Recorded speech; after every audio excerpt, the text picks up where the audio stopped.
जाएगा वो इनेबल कर दिया मैंने वेटिंग रूम तो बच्चे आते जाएंगे, ऐड होते जाएंगे जिसको आना होगा, ठीक है। तो हम लोग बात कर रहे हैं अभी सी प्रोग्रामिंग की।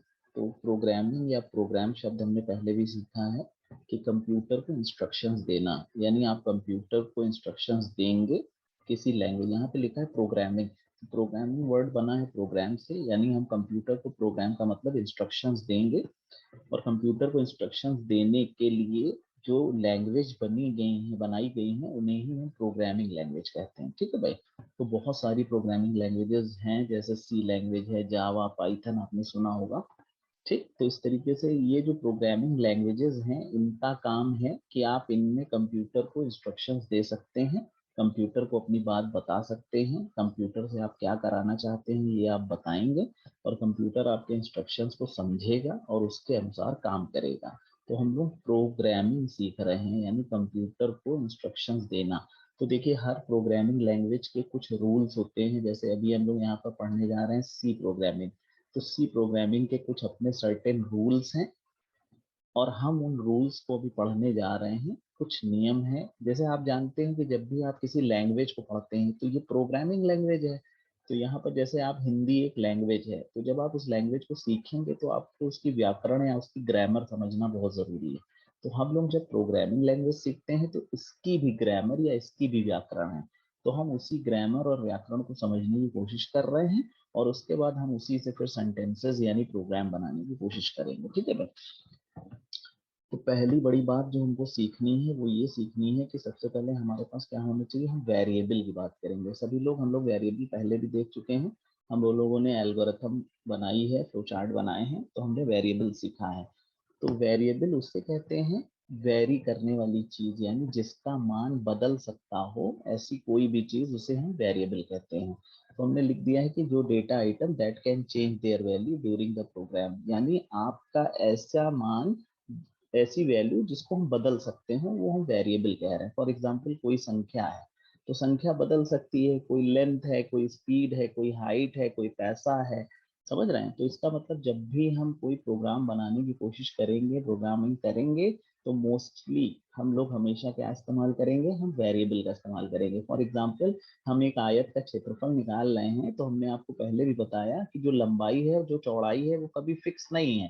भाई मेरे घर में जो रूम है आयत शेप का, उसकी लंबाई चौड़ाई कुछ और है, आपके घर का कुछ और है, कोई मैदान है आयत के आकार का, उसकी लंबाई चौड़ाई कुछ और है। इसका मतलब लंबाई और चौड़ाई कभी भी एक जैसी नहीं है, ये बदल रही है भाई, ठीक है भाई। अगर कोई कोई भी, आप एक लैपटॉप है ये रेक्टेंगुलर शेप का, तो इसकी लंबाई चौड़ाई कुछ और है भाई। तो इसका मतलब है कि ऐसी कोई भी चीज जिसका मान बदल सकता हो, हम तुरंत, हमको समझना है कि वो वेरिएबल है, और वेरिएबल के साथ हम हमेशा काम करेंगे, ठीक है भाई। तो कुछ एग्जांपल आप देख रहे हैं। अगली बड़ी बात जो आपको सीखनी है वो सीखनी है डेटा टाइप। ये बहुत ध्यान से समझिएगा आप इस बात को। तो देखिए मेरी बात को समझने के लिए, फॉर एग्जांपल सपोज कीजिए आपने मान लिया कि जो लंबाई है वो एल है, या सपोज कीजिए आपने लंबाई को मान लिया एक्स है।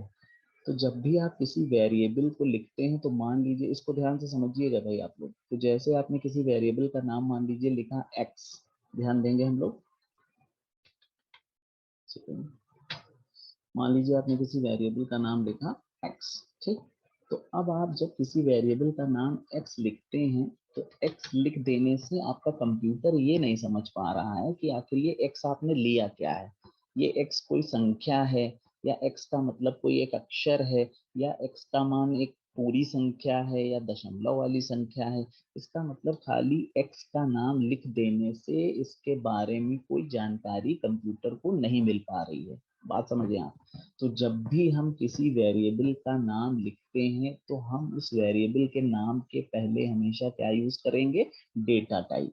तो डेटा टाइप ये बताता है कि जो वेरिएबल है इसका मान कैसा आप ले रहे हैं प्रोग्राम में, यानी आप इसको कोई संख्या मान रहे हैं, और अगर संख्या मान रहे हैं तो वो बिना दशमलव वाला नंबर है कि दशमलव वाला नंबर है। तो इसका मतलब वेरिएबल के बारे में जो जानकारी है वो बताने के लिए हम डेटा टाइप का इस्तेमाल करते हैं, ठीक।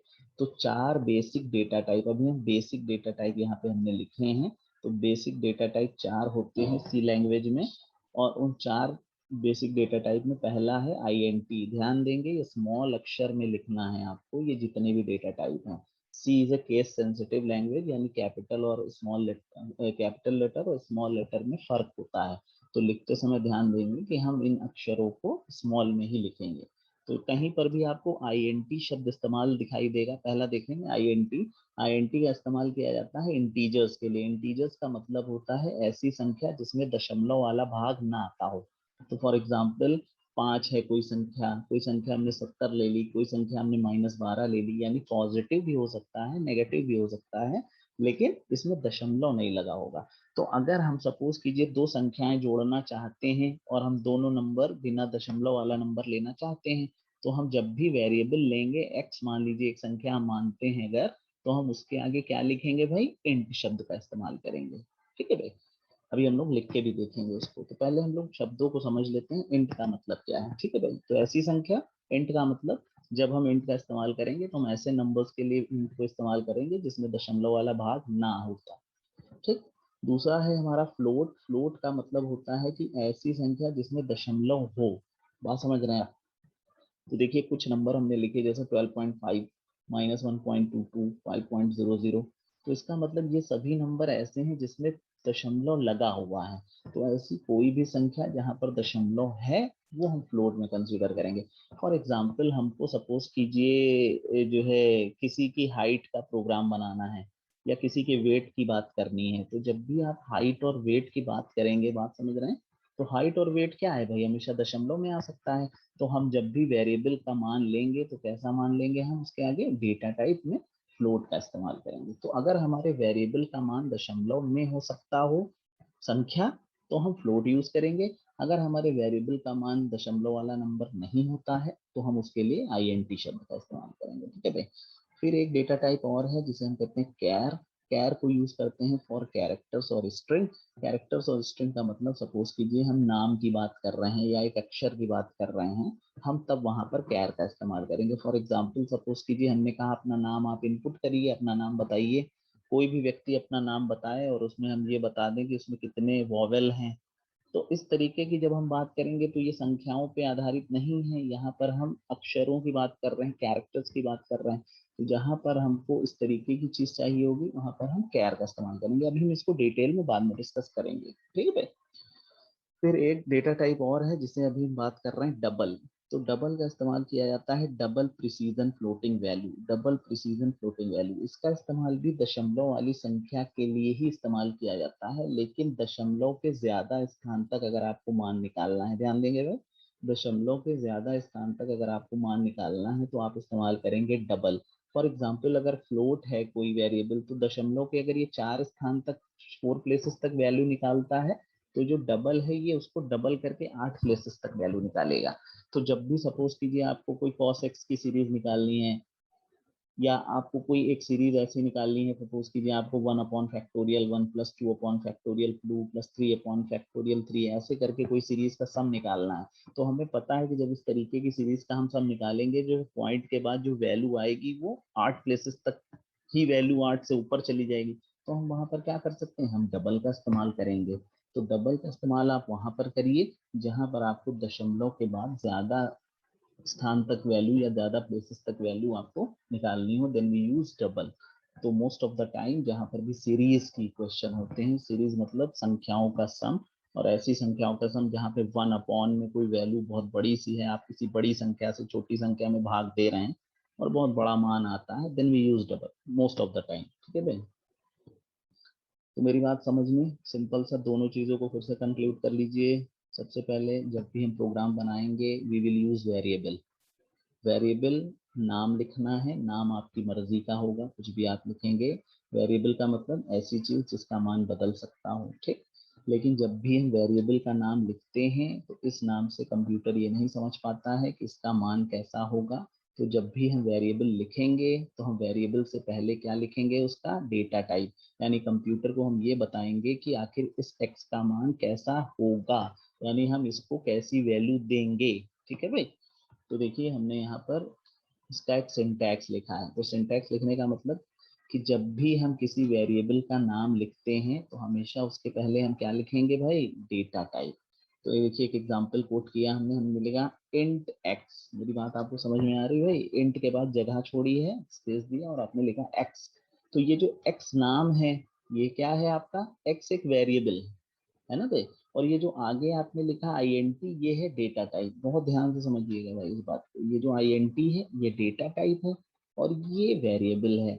ये जो एक्स है ये वेरिएबल है। तो यहाँ पर अगर ऐसा स्टेटमेंट आपको दिखे कहीं तो आपको ये समझना है कि जो एक्स है वो एक वेरिएबल का नाम है और जो एक्स का मान है वो एक इंटीजर वैल्यू होगा। यानी एक्स की जो वैल्यू होगी वो ऐसी संख्या होगी जिसमें दशमलव वाला भाग नहीं होगा। इस बात को बस आपको याद रखना है।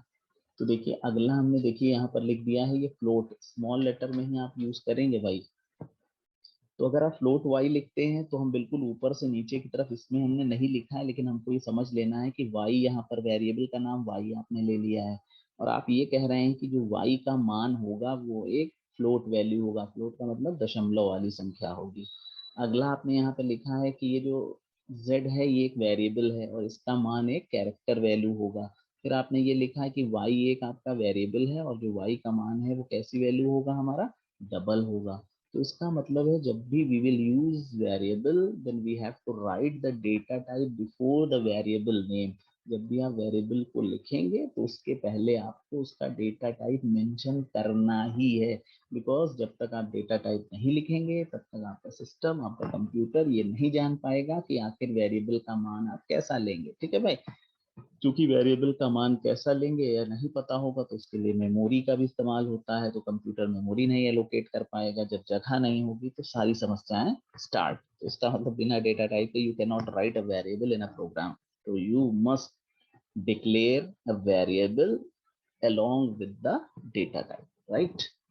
इतनी बात आपको मेरी समझ में कुछ आती है भाई सभी लोगों को? यहाँ पे कोई दिक्कत हो तो बताइए भाई यहाँ तक। ठीक है भाई? नेक्स्ट आते हैं हम आगे और यहाँ पर हम बात अब कर, इतनी बात समझ में आ गई भाई? दो बातें बहुत साधारण सी हमने सीखी भाई, एक डेटा टाइप एक variable, not a big deal. Now we come to the next part which is called the functions. तो अभी हम बात करने जा रहे हैं फंक्शंस की।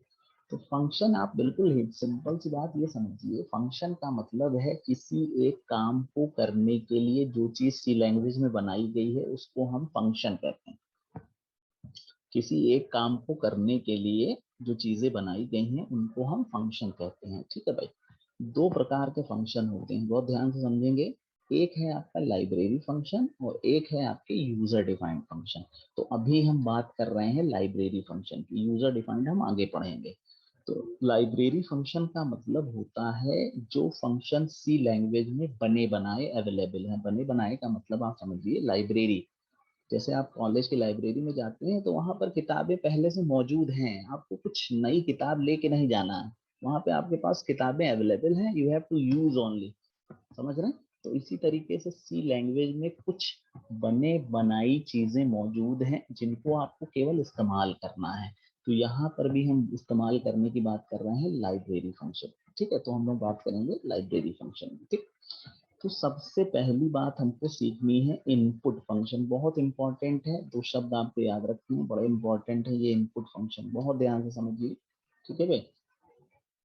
अब इनपुट की जरूरत क्या है पहले तो, और इनपुट फंक्शन क्या होता है, मेरी बात आप समझिए।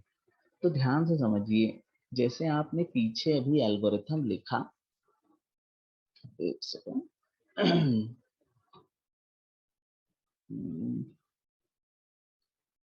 अभी आपने पीछे जैसे एल्गोरिथम लिखा, फॉर एग्जांपल ध्यान देंगे सभी लोग, आपने सपोज कीजिए एक एल्गोरिथम लिखा और आपने वहां पर एरिया ऑफ रेक्टेंगल निकाला। तो जब आप एरिया ऑफ रेक्टेंगल निकालते हैं तो आप स्टार्ट शब्द लिखते हैं और स्टेप 1 में आप लिख दिए, आपने कहा इनपुट करो एल का मान और बी का मान। मेरी बात को ध्यान से समझेंगे। तो जब आप लिखते हैं स्टेप 1 इनपुट करो एल और बी का मान, ठीक, और दूसरा स्टेप फिर आपने यहाँ पर लिखा, लिख दे रहे हैं आप लोग के लिए स्टेप नंबर 2, और हमने कहा कि जो ए का मान है, ए फॉर एरिया मान लेते हैं, और एरिया इज इक्वल टू हमने कहा एल इंटू, ये क्या हो गया हमारा भाई, एल इंटू बी। ठीक। और उसके बाद जो कुछ आया उसको आपने क्या किया, बहुत ध्यान समझ लीजिए इस बात, क्योंकि इसी से सब कुछ आपको समझना है। ठीक है भाई? सारी चीजें आप पहले से जानते हैं, एल्गोरिथम आप लिख लेते हैं, कोई बड़ी बात नहीं है, तुरंत आप लिख देंगे। तो सपोज कीजिए ये 3 स्टेप का आपका एक एल्गोरिथम है, जिसमें आप कह रहे हो कि हमको एल और बी का मान देना है, फिर एल और बी का मान जब हमको मिल जाएगा तो हम उसको गुणा कर देंगे, जो कुछ आएगा वही हमारा एरिया है और उसको हम प्रिंट कर देंगे। अब आप आपसे क्वेश्चन पूछना चाहते हैं, सपोज कीजिए आपने ये एल्गोरिथम लिखी, आपने कहा भाई एल और बी बताओ, तो हमने क्या किया, अपने मुंह से आपको बताया कि भाई एल का मान 20 ले लो, बी का मान 40 ले लो। बात समझ रहे हैं? तो आपने एल का मान 20 ले लिया, बी का मान 40 ले लिया, तो हमने इनपुट दिया थ्रू वॉइस और अपने हाथ मुंह से आपको बता दिया एल और बी का मान, आपने एल और बी रख के फॉर्मूला लगाया है और मान निकाल के हमको दे दिया। अभी हमको ये जो प्रोग्रामिंग हम लिख रहे हैं, अभी हम प्रोग्रामिंग लिखेंगे ना, तो जब हम प्रोग्राम बनाएंगे तो हम ये किसके लिए बना रहे हैं प्रोग्राम, तो हम कहेंगे भाई ये तो हम कंप्यूटर पे रन करने के लिए बना रहे हैं, कंप्यूटर को बता रहे हैं कि कंप्यूटर मेरा काम कर दे। तो जब आप कंप्यूटर को कहेंगे कि भाई हम आपको इनपुट देना चाहते हैं, तो कंप्यूटर कहेगा भाई हमको अगर तुम कुछ इनपुट देना चाहते हो तो आपके मोबाइल, ये क्या नाम है कंप्यूटर में लगा हुआ है कीबोर्ड, यानी अगर आप हमें कुछ देना चाहते हैं, कोई भी वैल्यू आप अगर हमें देंगे तो हमको कीबोर्ड से दीजिए आप। बात समझ? तो उसके लिए यानी कीबोर्ड के द्वारा किसी वेरिएबल का मान, अगर एल और बी का मान नहीं होगा तो क्या एरिया आप निकाल पाएंगे? भाई ये तो लिखा ना इनपुट करो, यानी देना पड़ेगा, एल और बी का मान होना चाहिए, जब तक एल और बी का मान नहीं होगा तब तक ए का मान आप बता ही नहीं सकते। तो जब भी हम वेरिएबल लेते हैं तो उसका मान जरूरी है भाई। तो इसका मतलब जब किसी वेरिएबल का मान हमको देना होगा कीबोर्ड के द्वारा, किसको भाई, कंप्यूटर को, तो हम इस्तेमाल करेंगे फंक्शन का नाम है स्कैनफ फंक्शन। इस फंक्शन को हम स्मॉल अक्षरों में लिखेंगे, बहुत ध्यान से समझिए, स्मॉल अक्षरों में, और बहुत सिंपल सा वर्ड हमने लिखा है, this function is used to input the value of a variable through keyboard, यानी कीबोर्ड, ये लिखा है कीबोर्ड, ठीक है भाई। थ्रू, एक मिनट, यहाँ पे ये हो गया तो ठीक, तो ये कीबोर्ड हो गया। तो इसका मतलब कीबोर्ड के द्वारा आप किसी वेरिएबल को अगर मान देना चाहते हैं तो उसके लिए आप इस्तेमाल करेंगे कौन सा फंक्शन भाई, उसके लिए हम इस्तेमाल करेंगे स्कैनफ फंक्शन। ठीक, सपोज कीजिए अभी आपकी अगर ये जो हमारा ये चल रहा है ये बंद हो जाएगा तो आप लोग दोबारा रीज्वाइन हो जाइएगा, ठीक है भाई, हम इसको कंप्लीट करके प्रोग्राम बना पाए, जिससे आप घर पे बहुत सारे क्वेश्चन कर लेंगे धीरे धीरे, ठीक है भाई। तो स्कैनफ लिखने का, ये जो अंग्रेजी में हम लिखते हैं सिंटैक्स, सिंटैक्स का मतलब अंग्रेजी में होता है ग्रामर, तरीका क्या है, यानी जब आप प्रोग्राम में कंप्यूटर में सी प्रोग्रामिंग में स्कैनफ को लिखेंगे तो कैसे लिखेंगे, ये इसकी व्याकरण को बता रहा है, यानी सिंटैक्स का मतलब इसका व्याकरण, लिखने का तरीका। तो यहाँ पर हम लिखते हैं स्कैनफ फंक्शन, ये डबल कोट लगा है, कोटेशन मार्क आपको दिख रहा है भाई, डबल कोट, और इसके अंदर लिखाया गया है कंट्रोल स्ट्रिंग, फिर आपको कॉमा का साइन लगाना है और आगे लिखना है वेरिएबल का एड्रेस। मेरी बात को बहुत ध्यान से समझिए, वेरिएबल का एड्रेस। अब आप कहेंगे कंट्रोल स्ट्रिंग क्या होती है, तो हमने ये देखिए कंट्रोल स्ट्रिंग यहाँ पे लिख रखी है, कंट्रोल स्ट्रिंग क्या होती है, तो कंट्रोल स्ट्रिंग परसेंट का साइन होता है और एक कन्वर्जन कैरेक्टर होता है, एक कैरेक्टर यहाँ पे लिखा है, डी है, एफ है, सी है, एल एफ है। तो जब भी आप परसेंट के साथ डी शब्द का इस्तेमाल हम करेंगे तो समझ लेंगे हम इंटीजर की बात करने जा रहे हैं, ध्यान देंगे भाई। और परसेंट के साथ आप एफ यूज करिएगा तो आप फ्लोट की बात कर रहे हैं, ठीक है भाई। और परसेंट के साथ अगर हम सी की बात कर रहे हैं तो हम कैरेक्टर की बात कर रहे हैं, और परसेंट के साथ अगर हम एल एफ की बात कर रहे हैं तो हम डबल की बात कर रहे हैं। बहुत सिंपल सा लॉजिक समझ में आता है आप। अब ध्यान दीजिए, हम एक एग्जाम्पल यहाँ पे कोट करने जा रहे हैं, इसको आपको ध्यान से समझना है। तो देखिए बात, सपोज कीजिए हम एक प्रोग्राम बनाने जा रहे हैं, एक एग्जाम्पल यहाँ पे लिख रहे हैं आपके लिए कि स्कैनफ लिखेंगे कैसे आप, ठीक। सपोज कीजिए हमको आयत का क्षेत्रफल या रेक्टेंगल का एरिया निकालना है, तो जब भी हम रेक्टेंगल का एरिया निकालेंगे तो सबसे पहले हमको लंबाई चाहिए, तो हमने मान लीजिए लंबाई मान ली एल है, चौड़ाई चाहिए, वो हमने कहा बी है भाई, लंबाई और चौड़ाई चाहिए, और इससे निकालेंगे क्या, तो हमने कहा ए फॉर मेरे लिए एरिया है, यानी ए में हम एरिया का मान निकालेंगे।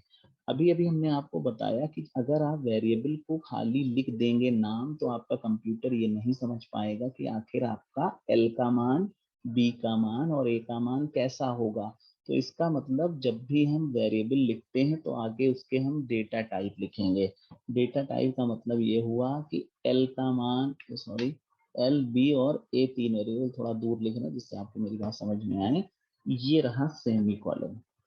इसका मतलब आप कह रहे हैं कि हम तीन वेरिएबल इस्तेमाल कर रहे हैं। पहला एल का मान, एल चाहिए हमको, बी चाहिए, और इससे हम निकालेंगे क्या, ए।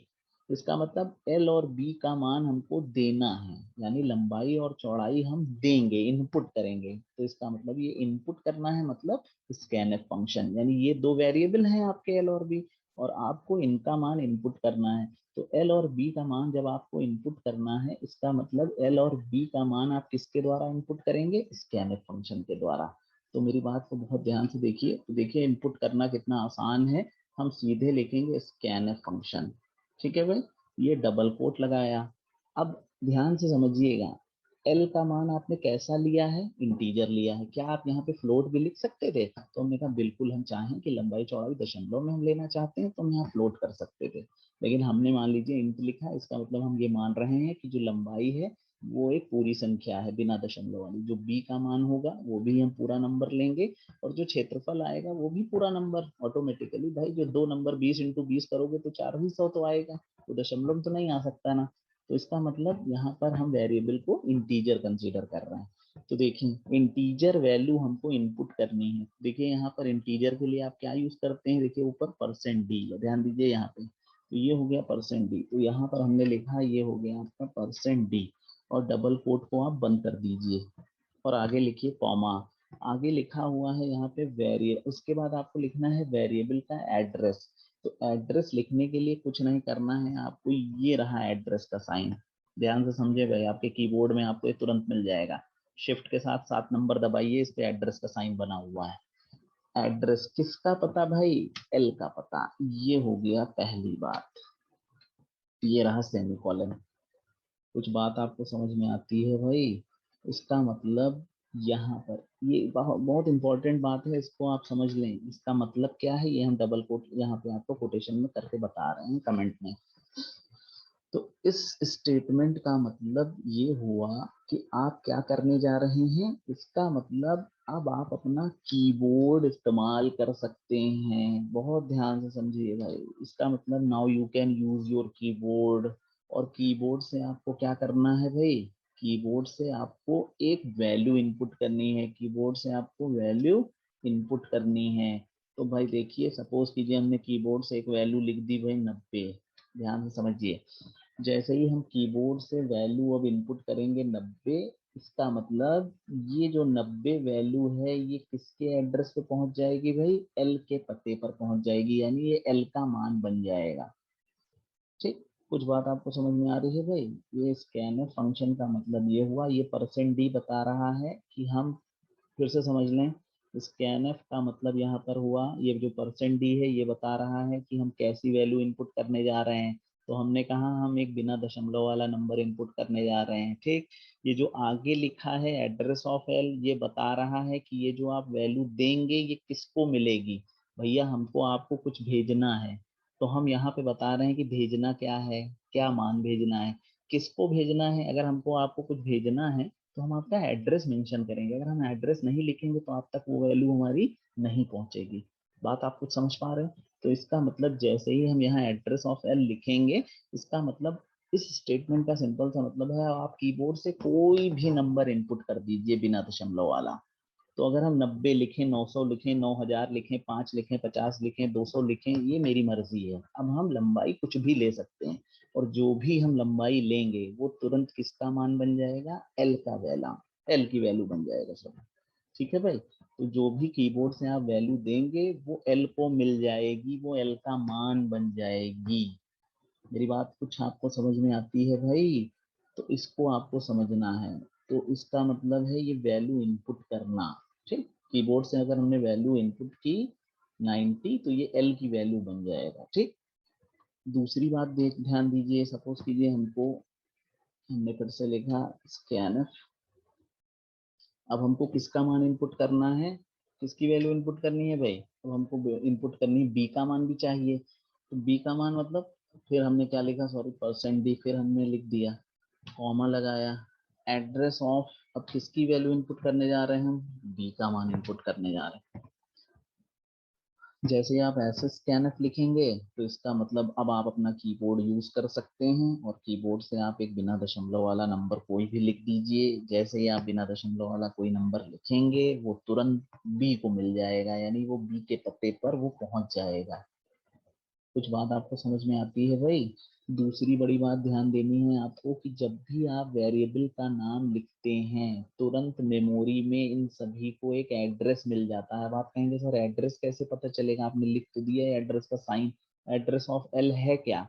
तो हम कह रहे हैं कि जब भी आप प्रोग्राम में अपना वेरिएबल लिखते हैं तुरंत जितने नाम आप यहाँ पर लिखेंगे इन सभी को मेमोरी में एक एड्रेस मिल जाएगा। जैसे आपके मकान का नंबर है जहां आप रहते हैं, आपकी मकान संख्या है, उसी तरीके से इन वेरिएबल्स की भी एक मकान संख्या अलॉट कर दी जाएगी।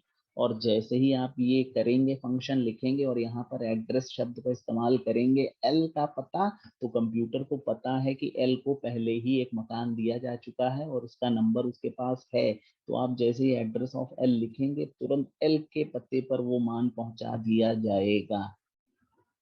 क्या आप सभी लोगों को इतनी बात क्लियर होती है कि नहीं होती है? पहले ये आप समझ लें, थोड़ा सा इसको आप लोग चैट में बताएं इतनी बात आपको समझ में नहीं आती है।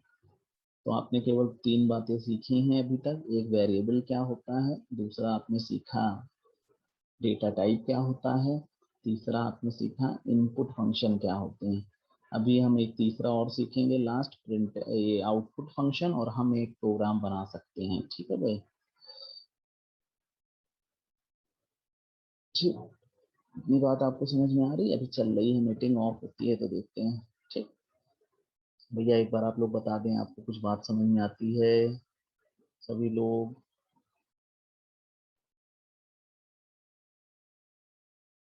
हाँ हाँ, ये देखिए अब हम बता रहे हैं, आपकी सारी बातों को हम एक साथ बता रहे हैं। तो देखिए मेरी बात को समझिए, इन्होंने कहा कि सर देखिए आपने एल का मान इनपुट कर दिया, बी का मान इनपुट कर दिया, क्या हम दोनों मान एक साथ नहीं इनपुट कर सकते हैं? तो हम वही अगली बात आपको बताने जा रहे हैं कि आप चाहें तो 2 वैल्यू, 3 वैल्यू, 10 वैल्यू एक ही स्कैनफ का इस्तेमाल करके भी आप बता सकते हैं। फॉर एग्जाम्पल ये जो 2 स्टेटमेंट आपने अलग अलग लिखे हैं आप इनको एक कंबाइंड स्टेटमेंट यानी एक ही साथ लिख सकते हैं। ये आपने लिखा %d, ये आपने लिखा %d, बीच में चाहे तो आप गैप कर सकते हैं, चाहे तो गैप ना करें, कोई फर्क नहीं पड़ता। ये डबल कोट बंद, कॉमा लगाया, पहला पता, पहला कॉमा, एड्रेस ऑफ, ये हो गया आपका बी, ये हो गया बंद। ये देखेंगे ये जो 2 स्टेटमेंट आपने अलग अलग स्कैनफ पे लिखे हैं आप इनको कंबाइंड करके एक ही स्टेटमेंट में भी लिख सकते हैं। इसका मतलब ये हुआ, ये %d 2 बार लिखने का मतलब ये हुआ कि हम 2 मान देंगे। 2 मान देने का मतलब जो पहली वैल्यू आप देंगे पूरी संख्या वो एल के पते पर पहुंच जाएगी, जो दूसरी वैल्यू आप देंगे वो बी के पते पर पहुंचेगी। अगर आप पहले बी का एड्रेस लिखेंगे यहाँ पर तो पहली वैल्यू बी को मिलेगी। दूसरा अगर पता आप ए का लिखेंगे तो वो एल को मिलेगा। यानी आप एल और बी के एड्रेस को इधर उधर कर सकते हैं, जिसका पता पहले लिखा जाएगा उसको पहली वैल्यू मिलेगी, जिसका पता बाद में लिखा जाएगा उसको दूसरी वैल्यू मिलेगी। कुछ बात आपको समझ में आती है भाई?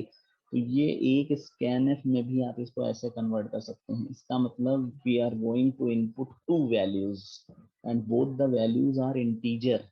The first value would supply to L and the second value would supply to B। पहला मान L को जाएगा, दूसरी वैल्यू B के पास जाएगी, B को मिलेगी।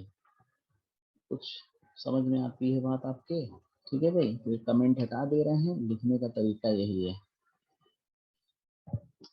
एक बार आप लोग सभी लोग इसको देख लीजिए, कोई दिक्कत लग रही है तो बताइए भाई,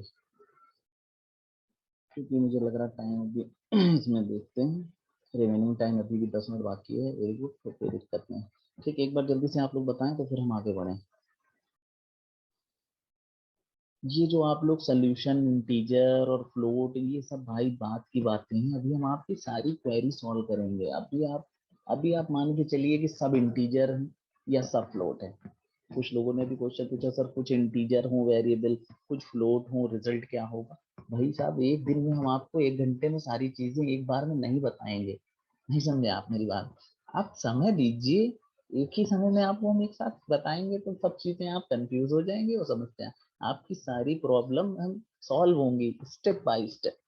बात समझ रहे हैं? आपका जो क्वेश्चन है कि आगे हम सॉल्व करेंगे भाई, ठीक है? मेरी बात आप समझिए। अभी हम इंटीजर मतलब सब इंटीजर, फ्लोट मतलब सब फ्लोट, हम ऐसे मान के चलेंगे। अभी मिक्सिंग जैसे आएगी बेटा हम उसको भी आपको डिस्कस करेंगे, वो हम बताएंगे कैसे होता है, ठीक है?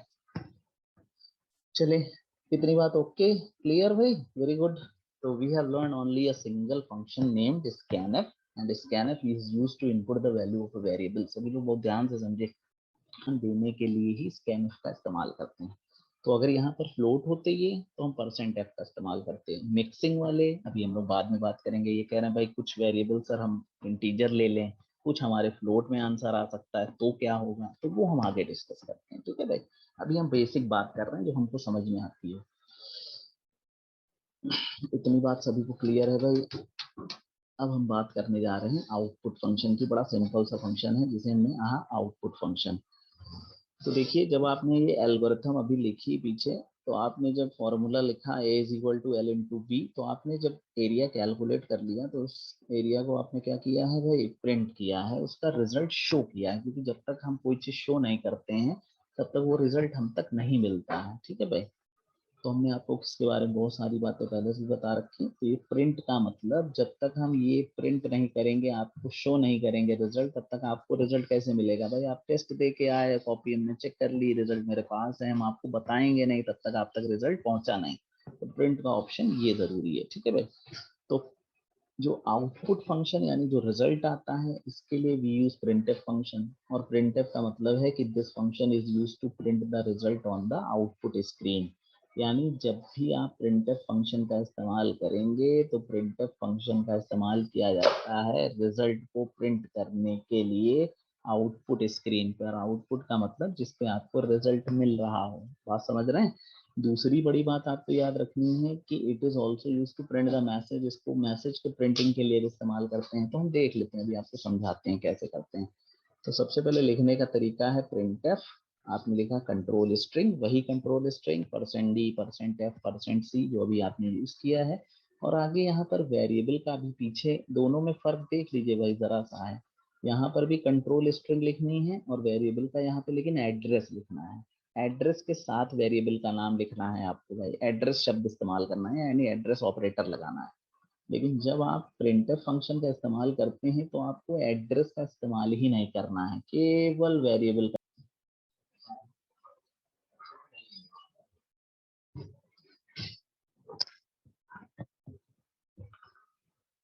तो ए में हमारा आंसर आया है, मेरी बात को ध्यान से समझिए। जो ए का आंसर, ए में जो मान आया वही हमारा रिजल्ट है और उसी को हमको छापना है, उसी को हमको प्रिंट करना है। तो प्रिंट करने का तरीका बड़ा आसान है। तुरंत कैसा मान आया, तो हमने कहा भाई एल और बी इंटीजर थे, तो जो ए का मान था वो भी इंटीजर आया, तो हमने लिखा %d, कॉमा लगाया। किस वेरिएबल में मान आया, तो हमने कहा ए में मान आया। ये देखिए वैसे ये रिजल्ट प्रिंट करने का तरीका। बात कुछ समझ में आपकी आती है? सपोज कीजिए एल का मान 20 है, बी का मान 10 है। तो जो अगर आप ऐसा स्टेटमेंट लिखेंगे तो आंसर सीधे लिख कर आएगा 200। सपोज कीजिए आपने क्या किया, एल का मान बी ले 20 ले लिया और बी का मान 10 ले लिया, तो आंसर आपका क्या आ गया भाई 200 यूनिट, जो भी आपने मानी हो। अब आप इसी आंसर को दूसरे तरीके से भी लिख सकते हैं। जैसे आपने लिखा प्रिंटर, भैया आप लोग इसका जो है स्क्रीनशॉट भी ले लीजिएगा, वैसे भी हम इसको पीडीएफ में आपको दे भी देंगे, कुछ चीजें आपको समझ में आ जाएंगी इससे, ठीक है भाई? तो जब आप इसको चाहें तो आप ऐसे लिख सकते हैं। हम चाहते हैं आंसर लिख के आए जो एरिया है 200। ये जो 200 आया ये क्या आया, ये नहीं बता रहा है कि हम एरिया हैं, ये बता रहा 200 आंसर आया। अब ये आंसर किस चीज का है ये इससे नहीं पता चल रहा है, मतलब आंसर तो वही आएगा, लेकिन आप चाहते हैं ये लिख कर आए कि ये जो आया है 200 ये एरिया है। तो आप चाहें तो इसको ऐसे भी लिख सकते हैं कि जो एरिया आया वो आया आपका एक इंटीजर वैल्यू आया, और किस वेरिएबल में मान आया, ए नाम के वेरिएबल में आया। जब आप ऐसे लिखेंगे तो आंसर आपका लिखकर आएगा कि जो एरिया बराबर 200। अभी रिजल्ट में कोई फर्क नहीं है, रिजल्ट 200 पहले वाले से भी आ रहा है, दूसरे वाले से भी आ रहा है। यहाँ पर लेकिन यहाँ पर लिख के आ रहा है स्टेटमेंट कि एरिया इज इक्वल टू 200 और यहाँ पर खाली लिख कर आ रहा था आपका, ठीक है। तो यहाँ पर ध्यान देंगे हम लोग कि जब भी हम आउटपुट लिखते हैं तो हम लोग कंट्रोल स्ट्रिंग शब्द का इस्तेमाल, वही कंट्रोल स्ट्रिंग यूज करेंगे, साथ में हम किस वेरिएबल में हमारा मान आया है वो हम लिखेंगे, ठीक। तो दूसरा तरीका ये हुआ कि एरिया इज इक्वल टू 200 लिख दिया, ऐसे आंसर लिख के आएगा। हम चाहते हैं आंसर और कुछ तरीके से लिख के आए, तो हमने लिखा भाई प्रिंटफ, और हमने लिखा कि ये जो एरिया किस चीज का आया, तो हमने कहा एरिया ऑफ रेक्टेंगल, जरूरी नहीं आप इज इक्वल लिखें, एरिया ऑफ रेक्टेंगल आप लिख दीजिए इज, समझ रहे हैं। और आपने लिखा, अब हम सब तरीके से अलग अलग लिख के इसलिए देख रहे हैं कि हम रिजल्ट किसी भी तरीके से लिख सकते हैं, और ऐसे लिख दिया भाई। ध्यान दीजिए, ये भी तीनों तरीके से आपने रिजल्ट लिखा और तीनों का आंसर एक ही 200 आएगा, लेकिन जो आउटपुट दिखेगा आपको, पहले में खाली 200 लिख के आएगा, दूसरे में लिख के आएगा एरिया इज इक्वल टू 200 है, लेकिन जो तीसरा आंसर है उसमें लिख कर आएगा एरिया ऑफ रेक्टेंगल। हाँ जी, एरिया ऑफ रेक्टेंगल इज 200। अभी आप कहेंगे भाई मेरे हिसाब से तो all are same, the result is 200, the result is not gonna change, है ना जी, but the way of writing is different. It is, ये जो लास्ट स्टेटमेंट आपने लिखा है, इससे पता चल रहा है कि जो रिजल्ट है, जो भी कोई व्यक्ति अगर आपका आउटपुट देगा तो वो समझ जाएगा कि आपने जो निकाला है वो एरिया निकाला है, वो भी रेक्टेंगल का एरिया निकाला है। पहले वाले में कुछ भी नहीं पता चल रहा है, ये 2 नंबर जोड़ने का प्रोग्राम है कि ये किसी चीज का एरिया है कि ये 4 नंबर को मल्टीप्लाई करने का आपने आंसर लिखा है। तो इसका मतलब आंसर आप किसी भी तरीके से लिखें, कोई फर्क नहीं पड़ता है, बात आपको वही मिलेगी, चाहे आप कैसे भी आंसर लिखें। क्या आपको मेरी बात कुछ समझ में आती है भाई? जैसे एक बात और ध्यान दीजिए, अभी आपने 2 स्कैनफ अलग अलग लिखे, एल का मान इनपुट किया, बी का मान इनपुट किया, लेकिन आप चाहें तो एक ही स्कैनफ का इस्तेमाल करके एल और बी का मान क्या कर सकते हैं, इनपुट कर सकते हैं। अभी अभी आपके पीछे देख के हम लोग आए, तो इसका मतलब यहाँ पर पे भी ये वैल्यू है कि आप चाहें तो एक साथ 2 वैल्यू इनपुट कर, 2 वैल्यू प्रिंट कर सकते हैं, 2 रिजल्ट आप प्रिंट कर सकते हैं।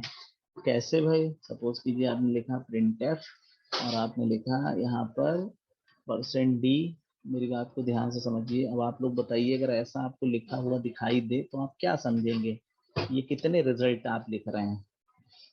अभी हमने अपनी मर्जी से कुछ भी लिख दिया ऐसे करके।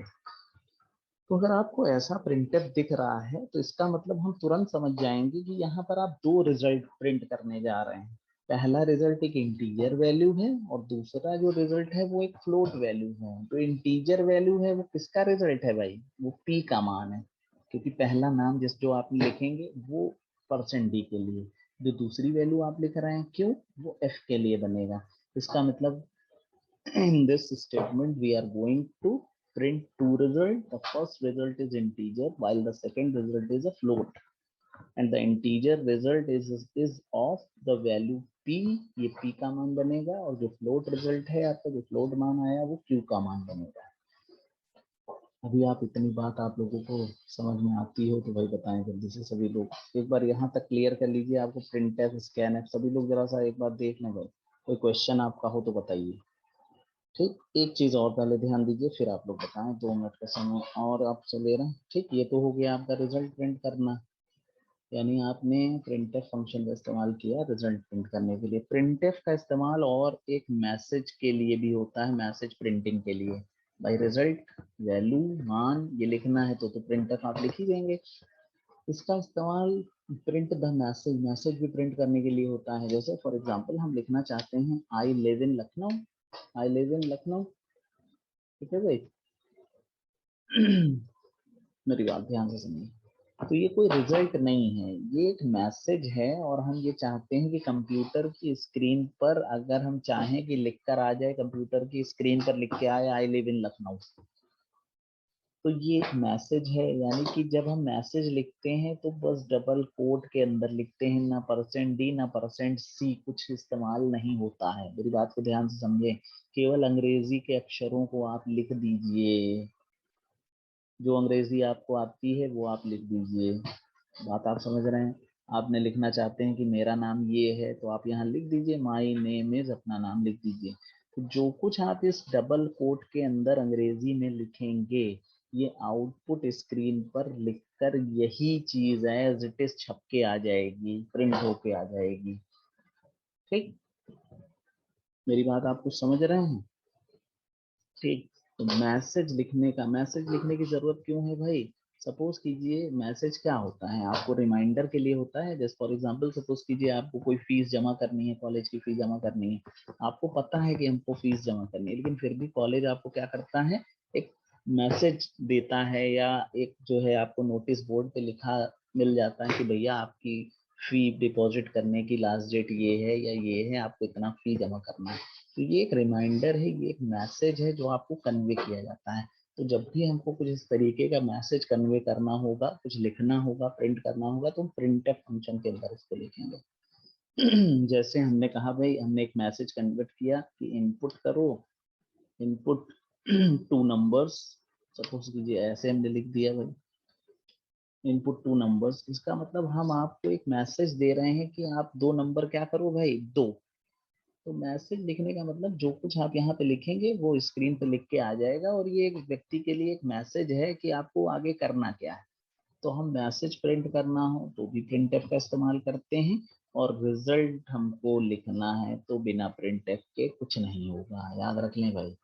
तो प्रिंटफ का इस्तेमाल किसके लिए आप कर रहे हैं? रिजल्ट को प्रिंट करने के लिए। रिजल्ट को प्रिंट करने के लिए कैसा रिजल्ट आया पहले आपको वो लिखना है, कॉमा लगाना है, और किस वेरिएबल में रिजल्ट आया है उसका नाम आपको सिंपली लिख देना है। जैसे ही आप ये स्टेटमेंट लिखते हैं तुरंत आपका क्या होगा भाई, रिजल्ट प्रिंट हो जाएगा। कुछ बात आपको समझ में आती है भाई सभी लोगों को? भैया आप स्कैनफ समझ में आया आपको? प्रिंटफ आपको समझ में आया? ये देखिए भाई, स्कैनफ देख लीजिए जल्दी से सभी लोग एक बार। ये रहा स्कैनफ। स्कैनफ का इस्तेमाल वेरिएबल का मान इनपुट करने के लिए, प्रिंटफ का इस्तेमाल रिजल्ट को प्रिंट करने के लिए। ठीक है भाई, सभी लोग चैट में एक बार भैया लिख के बता दें कि आपको इतनी बात समझ में आती है कि नहीं आती है। कोई डाउट हो यहाँ तक तो पूछिए, फिर हम आगे जल्दी से एक प्रोग्राम बना लें, और फिर उसके बाद आपके लिए बहुत सारे क्वेश्चन, आप बहुत सारे प्रोग्राम खुद से बनाने की कोशिश करेंगे। ठीक है भाई? ठीक ठीक, चलिए ओके भैया। कोई डाउट होगा भी तो आप अपना मुझसे कॉल पे भी पूछ सकते हैं, आप व्हाट्सएप पे भी पूछ सकते हैं, है ना। वो थोड़ा सा समय वाली बात होती है बेटा, अदरवाइज टाइम वाला आपके पास। एक तो डेटा वाला भी दिक्कत है, नेटवर्क की भी प्रॉब्लम है, बहुत सारे बच्चे गांव में हैं, वहाँ पे नेटवर्क भी नहीं आता, तो जुड़ ही नहीं पा रहे हैं। देखिए भाई, आधी जनता है आज, जिसको आज है वो सीख जाएगा, जो नहीं है वो बेवकूफ़ी में रह जाएगा, नहीं सीख पाएगा भाई। चलिए भाई, पहला क्वेश्चन हमारा, अभी बस जितना हमने सीखा है उसी को हम अप्लाई करने जा रहे हैं भाई। ठीक है भाई, पहला क्वेश्चन है हमारा, सभी लोग बहुत ध्यान से समझिएगा, इसमें जो डाउट आपके होंगे वो भी हम क्लियर करेंगे। पहले आप इसको समझ लें। क्वेश्चन लिखा है कि write a program in C to find the area of rectangle. हमको एरिया ऑफ रेक्टेंगल निकालना है, इसका प्रोग्राम सी लैंग्वेज में बनाना है। ये जो पहला शब्द आपने ये लिखा है इसे पढ़ते हैं हैश, आगे लिखा है इंक्लूड, ये लिखा है एंगुलर ब्रैकेट बने हैं और इसके अंदर लिखा है stdio.h, फिर आपने लिखा है हैश, आगे फिर लिखा है इंक्लूड, ये लिखा है कोनियो, इसे पढ़ाते हैं कोनियो। ठीक है भाई? ये जो आपने पहला वाला लिखा है लाइन, इसका मतलब है आपका, ये कहलाता है स्टैंडर्ड इनपुट, और ये आउटपुट। समझ में आता है आपको? फंक्शन के लिए। और ये जो आपने डॉट एच लिखा है, डॉट एच का मतलब होता है header file. Header file, header मतलब हेड से बना है, हेड माने सबसे ऊपर, आपके शरीर में सबसे ऊपर क्या हेड है, तो हेडर फाइल का मतलब ये सबसे ऊपर लिखी जाने वाली फाइल है। अब मेरी बात को आपको ध्यान से समझना है, जब आप ये स्टेटमेंट इंक्लूड करते हैं अपने प्रोग्राम में, जल्दी से समझेंगे हम लोग। इसका मतलब आप अपने कंपाइलर, अब मेरी बात को ध्यान से समझिए, ये जो आप प्रोग्राम यहाँ से यहाँ तक आपने लिखा, यहाँ तक ये आपने सी लैंग्वेज में लिखा, सी लैंग्वेज में आपने अंग्रेजी शब्द का इस्तेमाल किया, इंग्लिश यूज कर रहे हैं, आप लोग कर रहे हैं कि नहीं कर रहे हैं भाई सभी लोग? अब भी आपको पहले दिन हमने बताया कि कंप्यूटर इंग्लिश हिंदी अंग्रेजी कुछ नहीं जानता, वो जानता है बाइनरी की कहानी। बात समझ रहे हैं? उसको ये स्टेटमेंट नहीं समझ में आते, वो कह रहा है हमको ये बाइनरी में कन्वर्ट करके दो मेरी भाषा में। ठीक, जब तक आप मुझे मेरी भाषा में ये नहीं दोगे तब तक हमको मेरी बात समझ में नहीं आएगी। तो जब भी हम हाई लेवल कोई प्रोग्रामिंग करते हैं तो हमारा जो एक ट्रांसलेटर है उसका नाम है कंपाइलर। तो कंपाइलर क्या है आपका? एक ट्रांसलेटर है। ट्रांसलेटर है जो क्या करता है, which converts high level language. High level language का मतलब ये जो आप सी लैंग्वेज, जावा ये सब यूज कर रहे हैं, ये हाई लेवल लैंग्वेज इनटू किस में बदल देता है भाई? Machine code. Into machine code. Machine code का मतलब कंप्यूटर की भाषा। मशीन कोड मतलब देखा, तो हमने कहा अभी अभी हमने एक इनपुट फंक्शन देखा भाई, स्कैनफ। बात आप समझ रहे हैं? और आउटपुट फंक्शन कौन सा आपने देखा अभी? तो हमने कहा हमने प्रिंटफ फंक्शन देखा अभी आउटपुट। इसका मतलब ये फंक्शन हमने बनाए हैं? तो हम कहेंगे नहीं भाई, ये हमने फंक्शन नहीं बनाए हैं, ये फंक्शन सी लैंग्वेज के अंदर बने बनाए अवेलेबल। इसका मतलब स्कैनफ फंक्शन और प्रिंटफ फंक्शन को हम डायरेक्टली अपने प्रोग्राम में इस्तेमाल कर सकते हैं, लेकिन हमको ये बात अपने कंपाइलर को बतानी पड़ेगी कि भाई हम स्कैनफ और प्रिंटफ का इस्तेमाल करेंगे।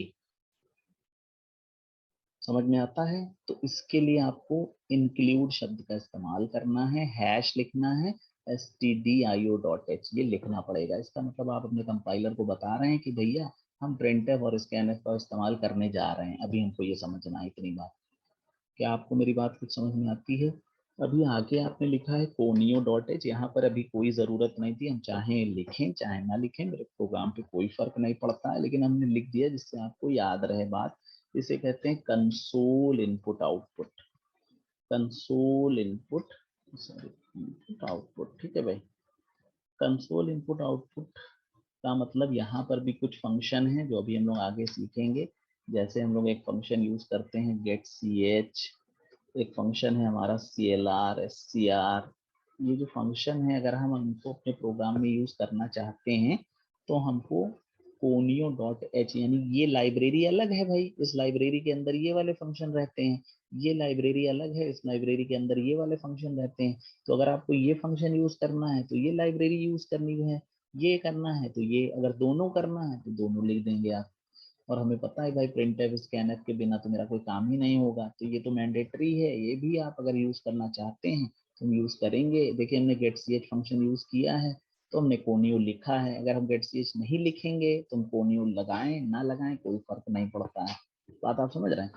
क्यों अभी हमने गेट सी एच यूज किया, अभी हम आगे इसको बताते हैं। ठीक, वैसे मैंडेटरी पार्ट नहीं है, आप चाहें तो इसको हटा भी सकते हैं। अब आगे एक बात लिखी है, बहुत ध्यान से समझिएगा।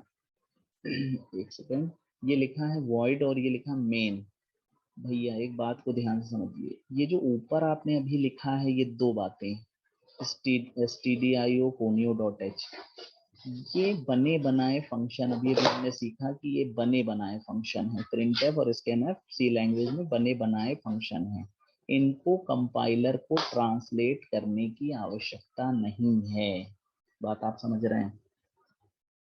ये ऑलरेडी ट्रांसलेटेड हैं, प्री प्रोसेस्ड हैं, इसे प्री प्रोसेसर डायरेक्टिव कहा जाता है। ये जो हैश शब्द आपने लिखा है इसको, हैश को कह रहे हैं प्री प्रोसेसर डायरेक्टिव, यानी ये पहले से प्रोसेस हो चुके हैं। ठीक है भाई, तो ये जो मेन फंक्शन है, ये जो मेन, हर सी लैंग्वेज या कोई भी दुनिया की प्रोग्रामिंग लैंग्वेज आप देखेंगे तो उसमें मेन फंक्शन जरूर होगा, और मेन फंक्शन ये बताता है कि execution of program starts from from main function।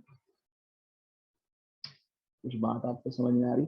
Execution का मतलब, मेरी बात आप समझिए कि कंपाइलर जहां पर मेन लिखा होगा बस यहां से कंपाइलर क्या करेगा, इसके बाद से इस करली ब्रेस और इस करली ब्रेस के अंदर जो कुछ लिखा होगा इसको ये मशीन की भाषा में बदलेगा, बाकी को बदलने की जरूरत नहीं है जो इसके ऊपर लिखा हुआ है। आप समझ रहे हैं? तो कंपाइलर यहाँ से ट्रांसलेट करना शुरू करेगा, और किसी भी सी लैंग्वेज के प्रोग्राम में एक से ज्यादा मेन फंक्शन का इस्तेमाल नहीं किया जाता है, नहीं किया जाता है, क्योंकि अगर आप एक से ज्यादा मेन फंक्शन लिख देंगे तो आपका कंपाइलर नहीं जान पाएगा कि यहाँ से करें कि अगले मेन से करें। एक से ज्यादा मेन फंक्शन नहीं होना चाहिए और एक से कम भी नहीं होना चाहिए। अगर एक मेन फंक्शन नहीं लिखा होगा तो कंपाइलर कभी भी ट्रांसलेट नहीं करेगा। मेरी बात आप समझ पा रहे हैं भाई? ठीक, इतनी बात क्लियर है सभी को? अब देखिए बहुत आसान सा तरीका, करली ब्रेस, ये इधर के तरफ मुंह है, ये इधर की तरफ मुंह है, इसे कहते हैं ओपनिंग करली ब्रेस, इसे कहते हैं क्लोजिंग करली ब्रेस। इसी के बीच में प्रोग्राम लिखा जाता है। बात समझ रहे हैं आप? जब भी हम प्रोग्राम लिखेंगे तो मेरी बात को ध्यान से समझिए। सबसे पहले हम अपने प्रोग्राम में क्या यूज करेंगे, तो हम बहुत ध्यान से समझिए, बहुत सिंपल सा। सबसे पहले आपको वेरिएबल का इस्तेमाल करना है। वेरिएबल का मतलब आपको किन किन चीजों की जरूरत है पहले आप उनका नाम लिख दीजिए। बहुत साधारण तरीके से समझिए इस बात को कि आपको सपोज कीजिए, हमने एग्जांपल हर बार वही देते हैं, हम कहते हैं भैया आपको चाय बनाना है तो आपको क्या क्या सामान चाहिए, पहले हमें सामान बताओ भाई, कौन कौन से सामान की जरूरत है। तो आपने बताया कि भाई हमको लंबे, यहाँ पे सपोज कीजिए हमारा हमको एरिया निकालना है रेक्टेंगल का, तो हमको एल की जरूरत है, हमको बी का मान चाहिए, और एल और बी का मान जब हमको मिल जाएगा तो हम इससे बनाएंगे क्या, हमने कहा इससे हम ए बनाएंगे। ए माने मेरा एरिया है। जरूरी नहीं हम ए लिखें, हम इसका नाम एरिया कर सकते हैं, इसका नाम एक्स लिख सकते हैं। ये वेरिएबल का नाम मेरी मर्जी है, कुछ भी लिख सकते हैं। अभी हम वेरिएबल का नाम कैसे और लिखा जा सकता है वो भी हम सीखेंगे, लेकिन अभी बहुत आसान तरीका है, एक शब्द हम लिख दे रहे हैं। ठीक है भाई? तो ये है वेरिएबल। ठीक, अब आप एक बात बताइए, एल का मान चाहिए, बी का मान चाहिए, ए का मान चाहिए, ये तो हमने बता, एक सॉरी, एल का मान चाहिए, बी का मान चाहिए, उससे हम ए का मान निकालेंगे। ए का मान आपको निकालना है, ए का मान चाहिए नहीं भाई, ए का मान निकालेंगे, ये रिजल्ट है मेरा, इसमें आएगा। ठीक है भाई? अब हमको जब तक एल की वैल्यू और बी का मान नहीं मिलेगा, क्या आपका एरिया निकल सकता है? तो हमने कहा कि भैया हमको शक्कर चाहिए, पत्ती चाहिए, ये तो हमने बता दिया, लेकिन कितनी चाहिए आप हमें देंगे ना भाई। ये तो हमने सामान की लिस्ट में लिखा, एल हमें पत्ती चाहिए, कितनी, कितना मतलब वैल्यू देनी पड़ेगी आपको। ठीक भाई? तो देखिए ये एक स्टेटमेंट है, मेरी बात को अब ध्यान से समझिए, ये एक आपका मैसेज है। तो जब भी अब आपको किसी चीज की वैल्यू इनपुट करनी हो तो आप ये मैसेज आप लिख दें। जैसे हमको एल का मान और बी का मान अब चाहिए, तो हमने एक मैसेज लिखा, इंटर एल एंड बी। जरूरी नहीं कि अंग्रेजी, आपकी मर्जी है, आप इसको बदल सकते हैं। आप यहाँ लिख सकते हैं इंटर लेंथ एंड ब्रेथ। ये अपना वॉल्यूम बंद कर लें सभी लोग प्लीज, सभी लोग। ठीक है, थोड़ा सा बड़ी सामने। ठीक, बहुत ध्यान से समझिए, ये जो अंग्रेजी में आपने लिखा है ये आपकी मर्जी है। यहाँ लिखा है इंटर एल एंड बी, इसकी जगह आप लिख सकते हैं इंटर लेंथ एंड ब्रेथ। आप इंटर मत यूज करिए, आप लिखिए input L and B. Enter जरूरी नहीं है, सपोज कीजिए हम यहाँ पे इंटर की जगह हमने लिख दिया भैया, हमने कहा इनपुट एल एंड बी, यहाँ हमने लिखा इनपुट लेंथ एंड ब्रेथ, हमने लिखा please input L and B. तो सारी चीजें मेरी मर्जी है, यानी ये स्टेटमेंट कुछ भी हम लिखें इसमें कोई गलती नहीं हो सकती। यानी जो अंग्रेजी में आप लिख रहे हैं प्रिंटफ के अंदर मैसेज, आप जो भी लिखेंगे वो सही है, वो कभी भी गलत नहीं हो सकता है। यानी आप कह रहे हैं कि एल और बी का मान आप दो। जैसे ही आपने प्रिंटफ स्टेटमेंट लिखेंगे उसके बाद अब आपको क्या करना है, एल का मान देना है, बी का मान देना है। किससे देंगे भाई? आप कंप्यूटर मांग रहा है ना आपसे एल का मान और बी का मान।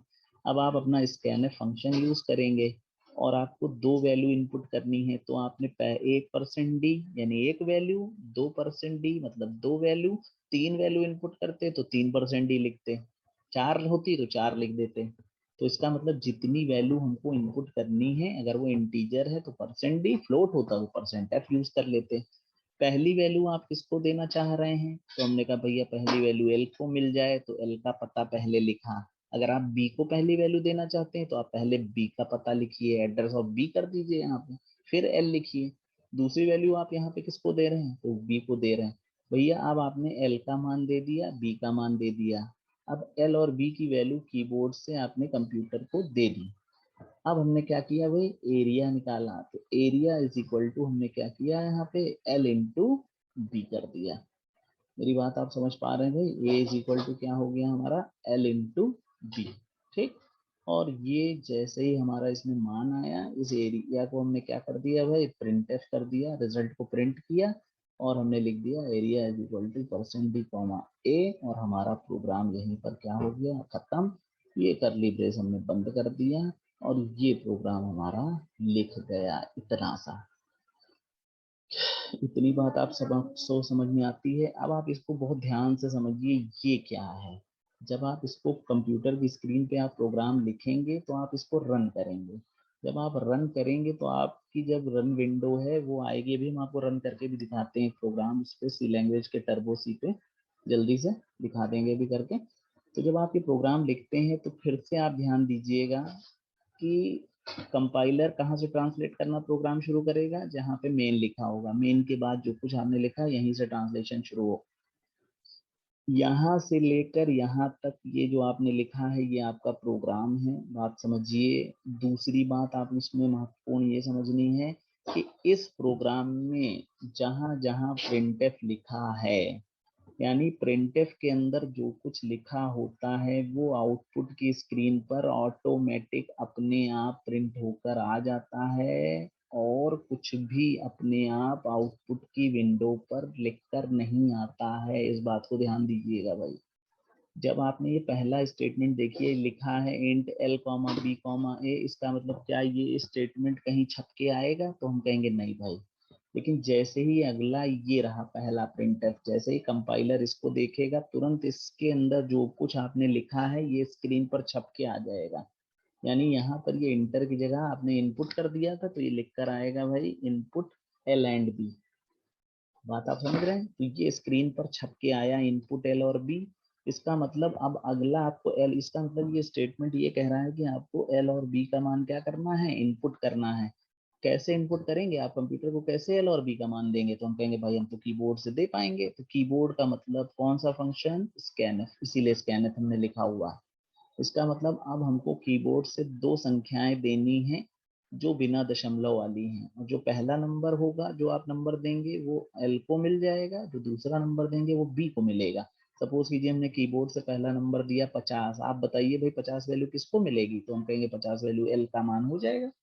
जैसे ही आप कीबोर्ड से दूसरा मान फिर 40 इनपुट करेंगे, ये किसको वैल्यू मिल जाएगी, ये बी को मिल जाएगी। क्या ये फॉर्मूला लिखकर यहाँ आएगा, तो हम कहेंगे नहीं भाई फॉर्मूला तो लिख के नहीं आएगा। अभी अभी हमने बताया है कि जो कुछ प्रिंटफ के अंदर लिखा होता है यही आपका प्रिंट होके आता है। बात आप समझ रहे हैं? तो इसका मतलब जो रिजल्ट है वो लिख के आएगा कि ए में कितना मान आ जाएगा, आप लोग बताइए भाई। कंप्यूटर कैलकुलेट करेगा ना, 50 को 40 से मल्टीप्लाई कर देगा तो 2000 आ जाएगा आपका आंसर। तो इसका मतलब आंसर लिख कर आएगा छक्के तुरंत, एरिया बराबर 2000। ध्यान दीजिए इस प्रोग्राम में आप क्या कर रहे हैं, कंप्यूटर आपसे मांग रहा है एल का मान और बी का मान, आपने कहा 50 और 40, उसने आपको आंसर 2000 दिया। फिर आप प्रोग्राम रन करिए, आप कहिए नहीं भाई हम सर दूसरा लेना चाहते हैं, हम एरी लेंथ को 500 लेना चाहते हैं और ब्रेथ को हम 400 लेना चाहते हैं, तो ये आंसर आपका कुछ और आ जाएगा। कोई कहे नहीं भाई हम ये कुछ और लेना चाहते हैं, हम इतना लेना चाहते हैं, हम इतना लेना चाहते हैं, तो आंसर कुछ और आएगा। इसका मतलब एल और बी वेरिएबल हैं, एल का मान और बी का मान क्या है भाई, बदल सकता है। जैसे ही आप जो वैल्यू देंगे उसके हिसाब से आपका कंप्यूटर कैलकुलेट करेगा और आपको क्या कर देगा भाई, आंसर देगा। क्या आपको ये बात कुछ समझ में आती है कि नहीं आती है भाई? आप लोग ध्यान से देखें भाई, एक बार इसको आप लोग प्रोग्राम को ध्यान से देख लीजिए, इसमें आपको कोई समस्या लगे तुरंत पूछिए, पहले पूछ लीजिए भाई, जो आपको क्लियर ना हो कुछ तो आप बताइए। गेट सी एच फंक्शन, भैया गेट सी एच फंक्शन अभी जैसे आप मान लीजिए टर्बो सी पे काम करेंगे, गेट सी एच फंक्शन के बारे में समझिए। जब आप टर्बो सी पे काम करते हैं तो जब आप ये प्रोग्राम को रन करते हैं और आप वैल्यू इनपुट करेंगे 50 और 40, तो जैसे ही आप 50 और 40 इनपुट करेंगे तो आपको रिजल्ट आना चाहिए, रिजल्ट आएगा और रिजल्ट आपको दिखना चाहिए 2000 आया। लेकिन कंप्यूटर पे जब आप प्रोग्राम रन करते हैं तो ये प्रोग्राम आपको नहीं दिखाई देगा, आपको केवल ये वाली विंडो दिखाई देगी। बात आप समझ रहे हैं? तो जब आप एल और बी का मान 50 और 40 इनपुट कर देंगे तो एरिया 2000 आ जाएगा, लेकिन वो एरिया 2000 आपको दिखेगा लेकिन रुकेगा नहीं। रुकेना का मतलब आउटपुट वाली जो स्क्रीन है वो रुकेगी नहीं आपको बताने के लिए कि एरिया 2000 आया, वो तुरंत आपको वापस प्रोग्राम के ऊपर ले जाएगी। इसका मतलब रिजल्ट आ भी गया लेकिन वो आपको दिखा नहीं, रुका नहीं आपके लिए, आपको आया चला गया। तो हम चाहते हैं कि जो आउटपुट की विंडो है ये रुकी रहे, जो आंसर आया है वो हमको दिख जाए, उसके बाद ये वापस जाए।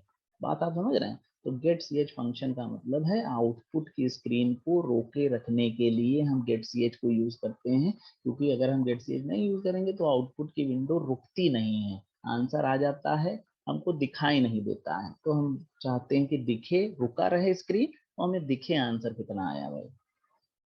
अब ये आप लोग इसको क्लियर करिए, कुछ समझ में आता है? वॉइड अभी बाद में आपको बताएंगे वॉइड का मतलब क्या है। वॉइड माने नल, ये रिटर्न टाइप होता है। रिटर्न टाइप अभी हम लोग थोड़ा और डिटेल में आगे पढ़ेंगे, बस इतने से काम आपका चल रहा है भैया। गेट सी एच अभी आपको हमने बता दिया, आप लोगों को कोई दिक्कत हो तो बताइए। वॉइड वॉइड नल वैल्यू अभी बाद में इसको आगे डिटेल में डिस्कस करेंगे। इतना बताइए आपको बाकी बात समझ में आती है कि नहीं आती है? ठीक है भाई, एक बार सभी लोग जरा सा चैट पे बताएं जल्दी से, फिर हम एक प्रोग्राम रन करके आपको जल्दी से बताएं इसको। नो डाउट, ठीक है। अदम्य पाठक, ठीक है। और भाई बाकी लोग बताइए भाई, आप लोग सभी लोग। प्रीति देवी, ठीक है। बहुत साधारण, बहुत आसान, कुछ नहीं। आप जो प्रोग्राम लिखना बहुत इजी वे। अभी आप प्रिंट एफ स्कैन एफ समझ गए तो आपको कुछ नहीं करना है, आप सब प्रोग्राम छोटे छोटे बना सकते हैं सारे। ठीक है भाई, चलिए, वेरी गुड एवरीवन। चले भाई, हमने कोशिश की है आपको एकदम बहुत सिंपल तरीके से कोशिश करके बताएं जिससे आपको मेरी बात समझ में आए। फिर भी नहीं आता कोई बात नहीं, आप फिर से पूछेंगे, आप फिर से बता सकते हैं आप। ठीक, चलिए, ओके। अभी आप मेरी बात को ध्यान से समझिए, ये हमने प्रोग्राम बनाया है। अभी एक सेकंड, जरा सा ये पूरे प्रोग्राम को हम जरा सा कॉपी कर लेते हैं। अभी हम इसको आपको टर्बो सी पे रन करके दिखाते हैं। इतना टाइम, 10 मिनट बचा है, 2 मिनट का टाइम आप लोग और दीजिए। इस प्रोग्राम को हम रन करके आपको दिखा देते हैं, आप लोग एक बार चला के देख लीजिए। 1 मिनट।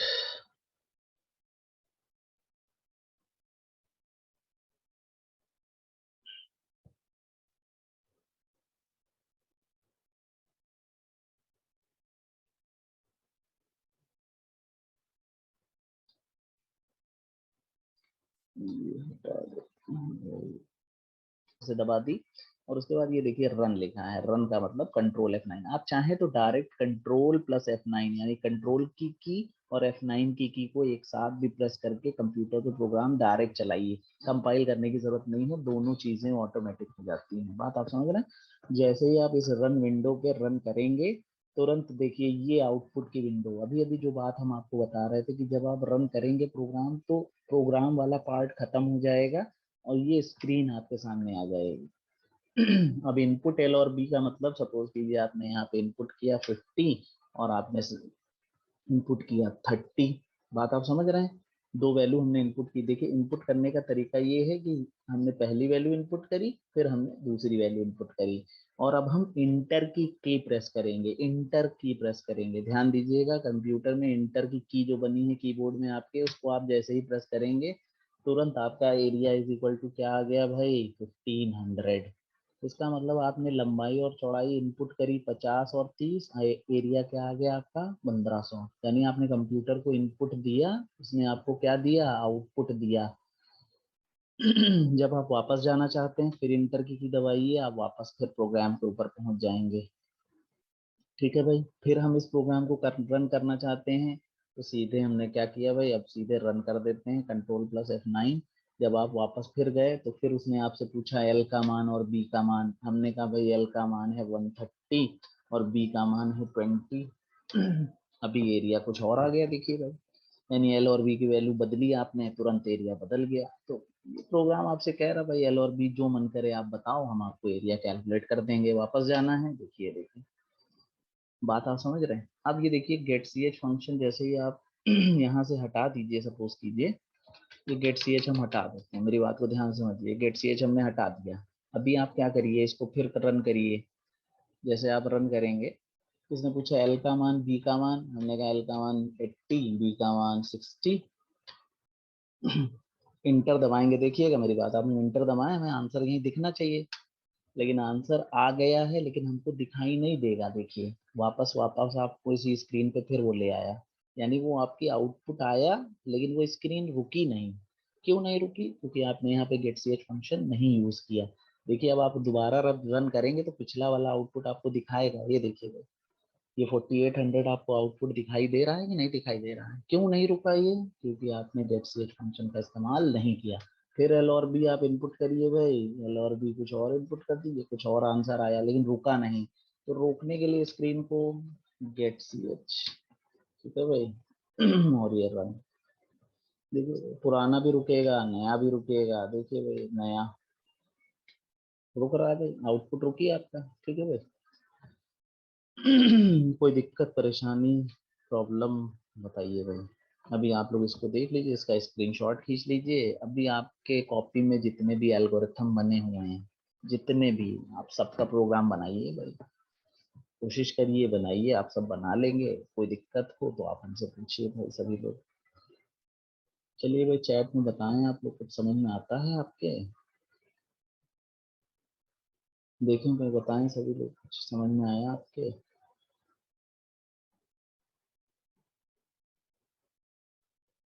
ठीक है भाई, अभी अब इसका एक ही अल्टरनेटिव, बहुत अच्छा आपने कुछ सीखा इससे, समझा भाई। अभी आप घर जाइए, घर पे बैठिए और आपने जितने छोटे छोटे क्वेश्चन, 2 नंबर जोड़ने का प्रोग्राम बनाइए आपको सिंपल इंटरेस्ट कैलकुलेट करिए, 4 नंबर मल्टीप्लाई करने का प्रोग्राम बनाइए, यानी आपको प्रिंट स्कैनफ प्रिंटफ लिखने का तरीका, फॉर्मूला लिखना, प्रिंट करना, ये समझना है भाई, ठीक है चलिए इसको हम लोग क्लोज कर देते हैं, क्विट कर